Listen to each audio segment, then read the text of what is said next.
দাম্পত্য জীবনে শান্তি আসার জন্য স্ত্রীর অনেক কিছুকে হজম করা শিখতে হয় স্বামীর। নবী করিম সাল্লাল্লাহু আলাইহি ওয়াসাল্লাম জীবনে অনেক ঘটনা ঘটেছে। আয়েশা রাদিয়াল্লাহু তাআলা আনহা ঘরে ছিলেন, তিনি তার নিয়ম ছিল যে স্ত্রীর ঘরে থাকতেন, রান্না বাড়া তিনি করতেন।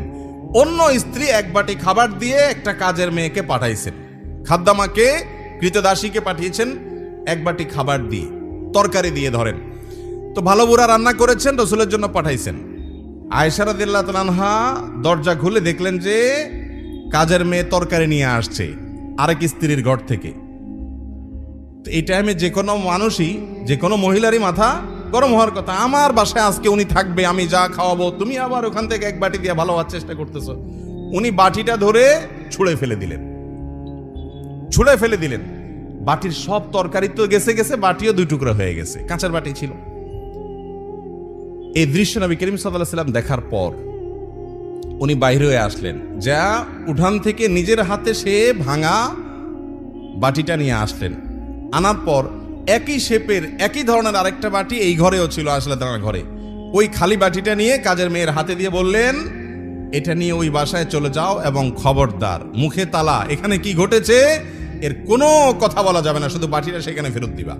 ওখানে বাটিটা ফেরত দিছে। যিনি পাঠিয়েছেন তিনি মনে করেছেন যে কি, যে তরকারি রেখে কত সুন্দর করে ধুয়ে সাফ করে আবার বাটিটি দিয়েছে, তিনি অনেক খুশি। এই হাদিস বর্ণনা করার পর কোন মুহাদ্দিস, কোন হাদিস বিশারদ, কোন হাদিসের শেষে এটুকু অতিরিক্ত বর্ণনা করতে পারেন নাই যে নবী করিম সাল্লাল্লাহু আলাইহি ওয়াসাল্লাম আয়েশা রাদিয়াল্লাহু আনহাকে ডেকে দুই চারটা ধমক দিয়েছেন। আপনি আমি যদি হইতাম এই জায়গায়, আর কিছু না হোক বোর দিকে তাকায়া অন্তত বিরক্তির সুরে এটুকু তো বলতাম যে এটা কাজ করলা, তুমি বাটিটা ভেঙে ফেললা, তুমি তরকারি না নিতে বাটিটা ভেঙে ফেললা। নবী করিম সাল্লাল্লাহু আলাইহি ওয়াসাল্লাম একটি কথাও বলেছেন বলে কোনো বর্ণনায় পাওয়া যায় না। দাম্পত্য জীবনে শান্তি আসার জন্য স্ত্রীর অনেক কিছুকে হজম করা শিখতে হয় স্বামীর, আবার একইভাবে স্বামীর অনেক কিছুকে হজম করা শিখতে হয় কার? স্ত্রীর।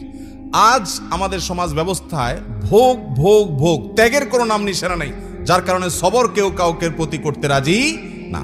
দাম্পত্য জীবনের শান্তির জন্য এই সবর এবং শুকর